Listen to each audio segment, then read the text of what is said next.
Danny the Interceptor by Paul Mullin. Read by Shane Regan and Lisa Brown.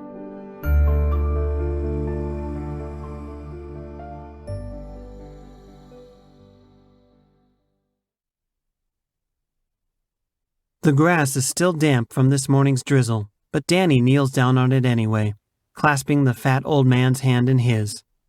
He bows his head devoutly along with the man, who shakes softly and moans. "She's not going to make it. What am I going to do?" "Shh," whispers Danny into the fat old man's ear. "Don't tell me. Tell God. Trust."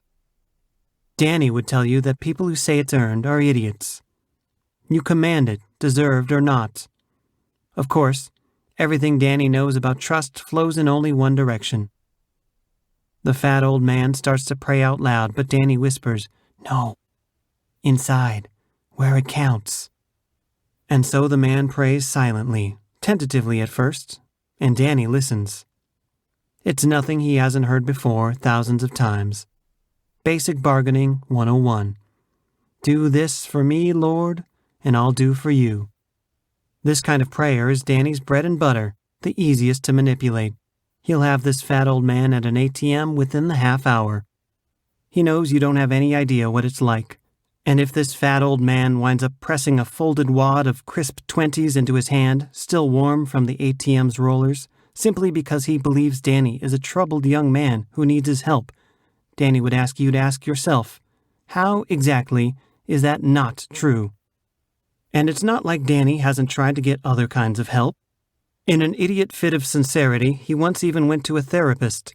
It took 3 sessions to cut through the bullshit. If you don't believe me, let me show you. How will you show me, Danny? The shrink seemed genuinely curious, which only made it just that much more patronizing. Do you believe in God? Danny asks the shrink. For the record, Danny doesn't. All he knows is, so long as God's the intended target, he can hear what's being said inside someone's head. And it doesn't have to be God, necessarily. Gods, plural, saints, the Buddha, Earth Mother, they all work. Danny's even intercepted prayers to that elephant-headed dancing dude. It doesn't matter, so long as the prayer points his or her prayer at a prayee he or she believes to be holy somehow. The therapist replies, "Honestly, no." "Do you believe in anything holy?" I don't think so. The basic goodness of humanity, perhaps. Do you really believe in that? No. Were you raised religious? Presbyterian. Okay. Can you pretend to believe in God for a few seconds? I don't know. Pretend you're an actor, and you're playing someone who's devoutly religious. Okay. Yeah, sure, fine. The shrink smiled tightly, as if wondering how he had lost control of this session. But he shrugged and closed his eyes anyhow. Good, but do it right. Put your hands together. The therapist pushed his palms against each other like he was holding a tiny bug or something. Then he put his hands against his forehead. Somehow, this very gesture seemed to transform him. He went still for a long moment. Then he sort of jolted in his chair. His eyes blinked open, and he gaped at Danny, startled. What? But Danny knew. Somebody what? It felt like the shrink didn't want to believe what he was about to say. Like somebody heard what I was praying. Somebody did. Somebody, me. The shrink barely masked his contempt. Right, okay, so why didn't you hear anything back? I never said I was God. I can't actually answer your prayers. Right. The shrink shook his head, disappointed with himself for allowing it to go this far. So, the radio only goes one way. That's right, says Danny, and I have no idea whether Shelley will ever call you again. The shrink went still as a spider. After a long while, very softly, he said, "It's a trick." "Yeah, it's a trick, on me, and I want to lose it. Can you help me?" The therapist closed his eyes. A few seconds later, he opened them and glared at Danny in expectation. Danny recited, Our Father who art in heaven, hallowed be thy name. Look, can you help me or not? All the shrink could manage was, You should go. Danny takes the cash with a big show of reluctance, then escorts the fat old man back to the medical tower on Madison, where the man's wife, no doubt fat and old herself, is dying. Danny's nothing if not thorough and polite with his prayers. He never wants to leave them with the sense they've been rushed or conned. When it comes to avoiding nasty outcomes, Danny believes thoroughness is next to godliness, let me tell you. After parting ways with the old man, Danny heads downtown to the Pacific Place Mall to catch a movie he wants to see called It Follows, which he pretty much likes a lot because he always likes horror, even though this one's a bit arty for his taste and everything's shot with sort of 70s Polaroid lighting and colors. And there isn't enough nudity for a story that involves so much sex, and what nudity there is mostly of the wrong people, older and out of shape. The matinee is sparsely attended, only maybe 6 or 7 people. He only overhears one prayer, something about not wanting someone to be pregnant. It's always some variation of the same stupid themes. Make this thing happen. Please don't let this thing happen.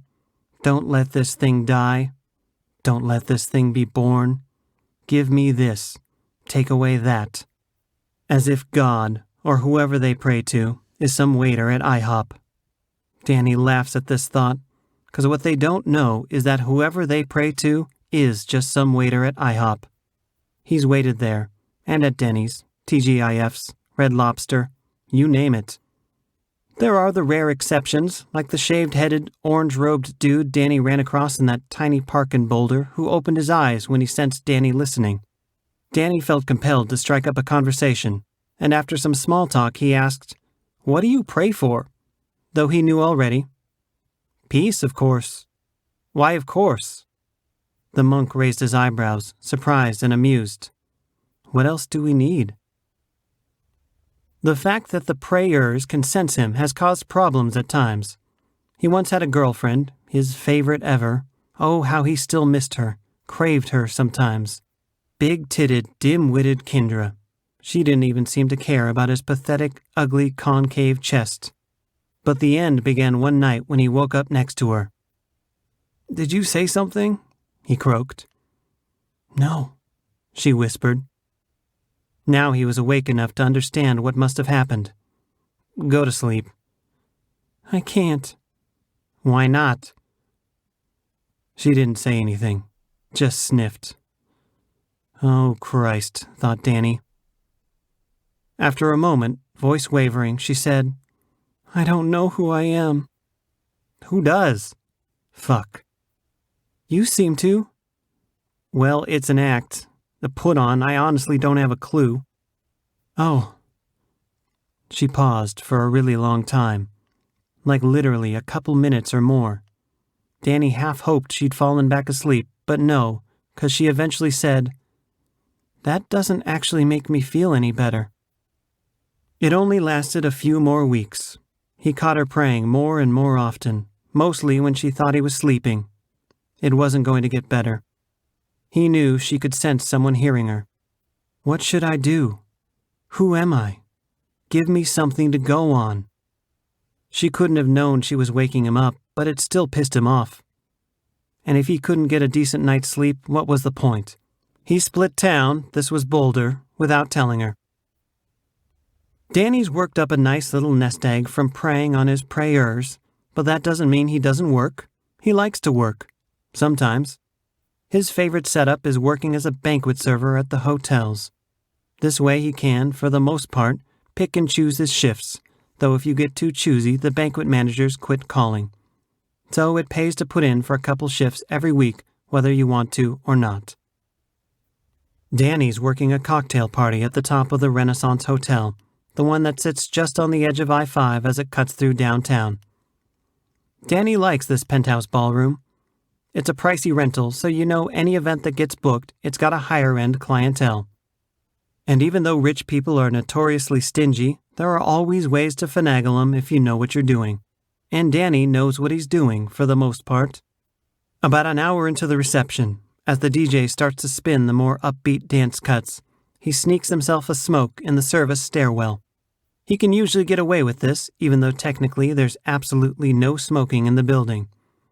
He just goes down 3 or 4 floors and no one's around. Or usually no one is.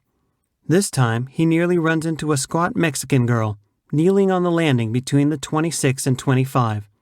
She quickly scrambles to her feet, brushing off her knees. Sorry. Her accent is way thick. Don't worry about it, says Danny, all friendly. What were you doing?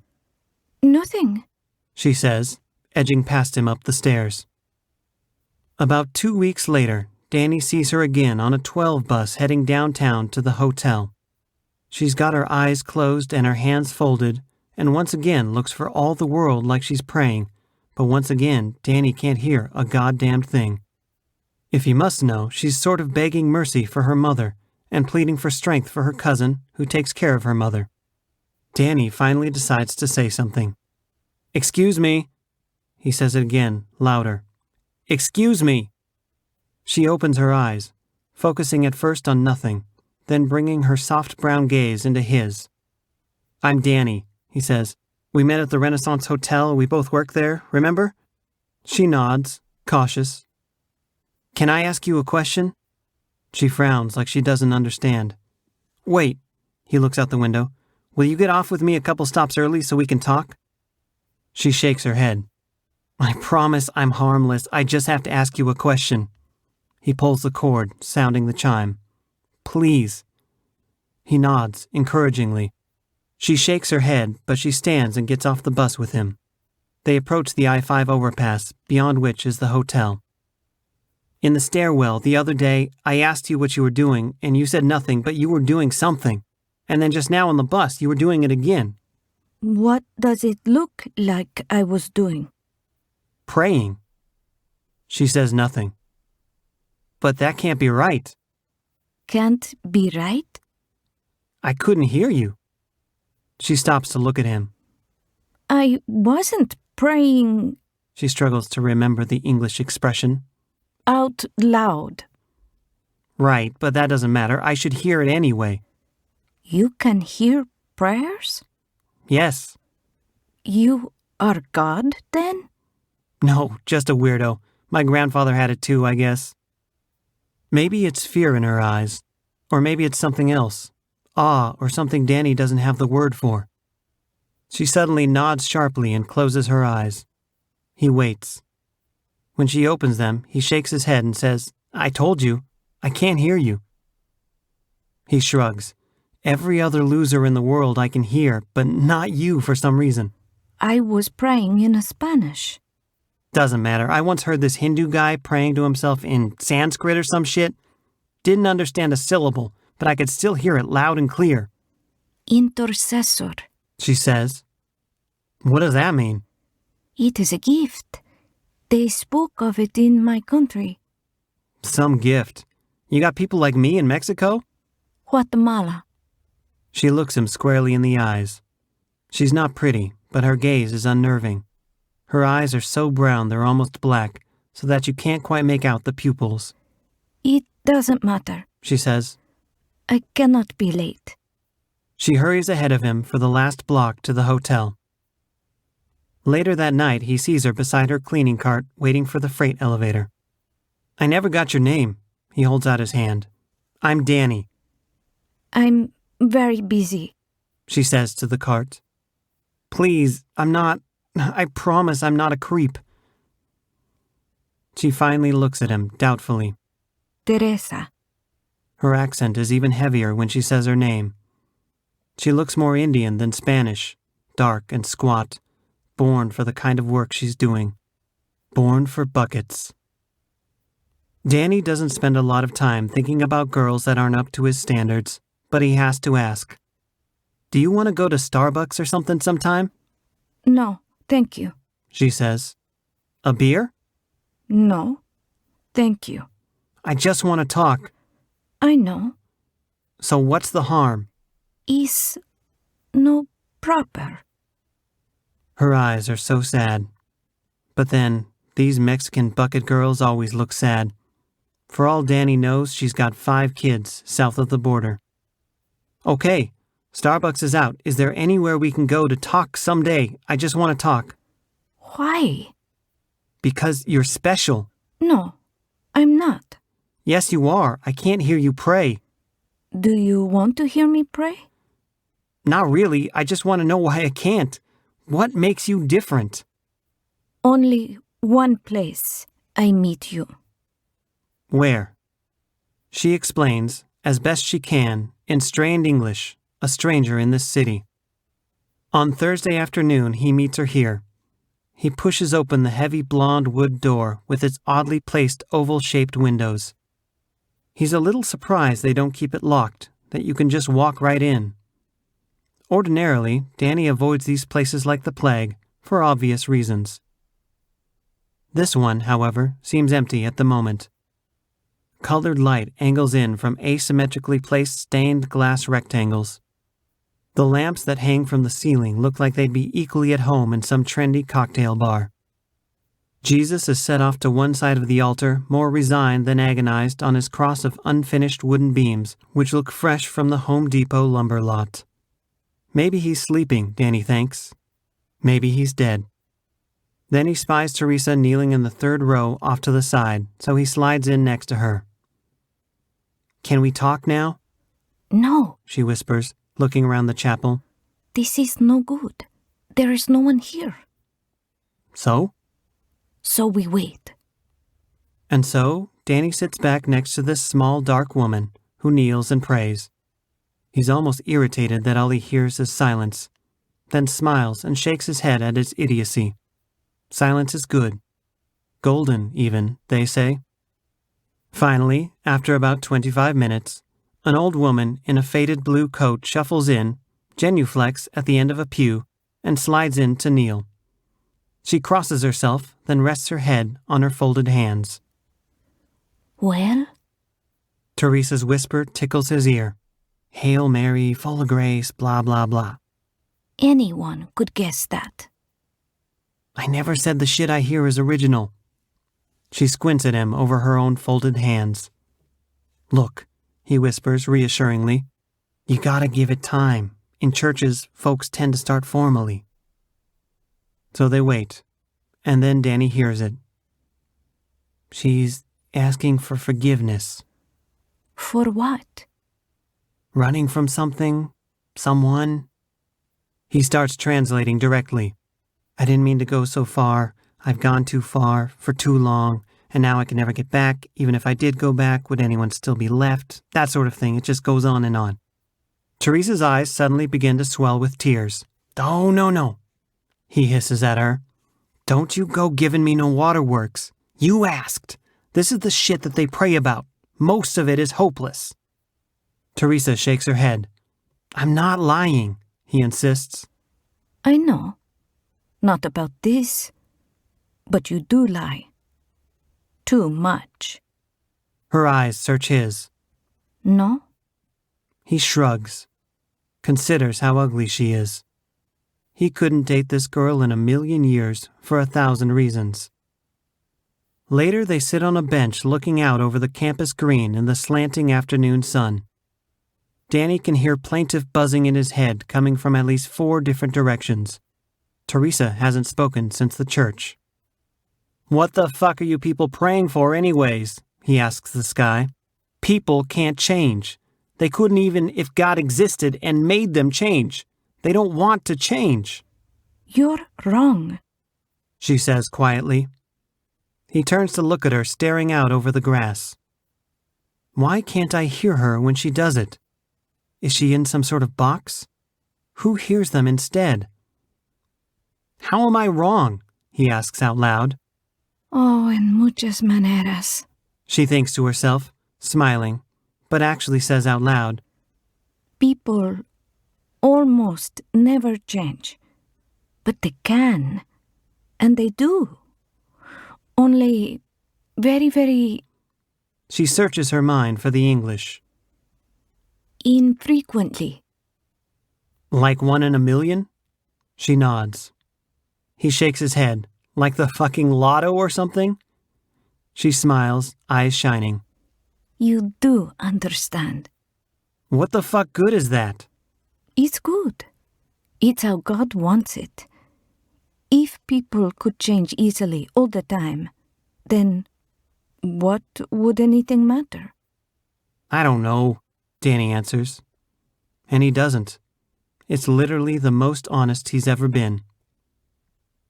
Why can't I hear you pray? It's no important. Of course it's important. It's a clue to this fucking disease. No. Why do you hear the others? This is important. I don't want to. So? They stare at each other for a long time. Then Teresa says, Maybe someday. Maybe it takes time. What does? You hear, but you don't. You don't. Don't what? She shakes her head. No sé. Say. Hoy espero no escuchas. But of course, Danny doesn't understand. And trust me, Teresa understands that he doesn't, but also that it doesn't matter. He will either learn someday or he won't. This was the last he saw of her. Months later, he comes across some other squat brown cleaning woman at the hotel and asks about the other one named Teresa. The woman struggles to explain in English that she has gone back to Guatemala to be with her mother, who is very sick. Nothing changes. Danny still hears them all the time, and hearing them still irritates the fuck out of him. Sometimes he has to punch or kick something, a wall or a car or something, just to get a little bit of the rage out. And sometimes he just gives up. Right now, he's sitting on a bench near a crummy old nursing home on the edge of Pill Hill. He doesn't know how he got here. He'd been wandering again in bigger and bigger circles around his building. He hears her first. He always hears them first. Then he spots her. Fat old lady in a wheelchair, stringy white hair barely covering a big, ugly pink bald spot on the crown of her skull. Danny thinks about leaving, but he just sat down and fuck that. His feet hurt. Then he thinks about starting a round of Candy Crush on his phone, which he even pulls out of his pocket, but he doesn't swipe it open. Please just let me see him again. I don't need a heaven. Just let me see his face, his eyes smiling. Danny shoves his phone back in his pocket. She looks up, sensing a listener, but she hasn't spotted him. He tugs his hoodie up over his head and pulls the strings. Clearly, she's half blind and can't see anything beyond a few yards. Danny relaxes, settles in, and the woman nods back into her concentration. Please, I don't want much, just let me. People don't change, except when they do. It's 1 in a million, but there are goddamn billions of them. Believe me.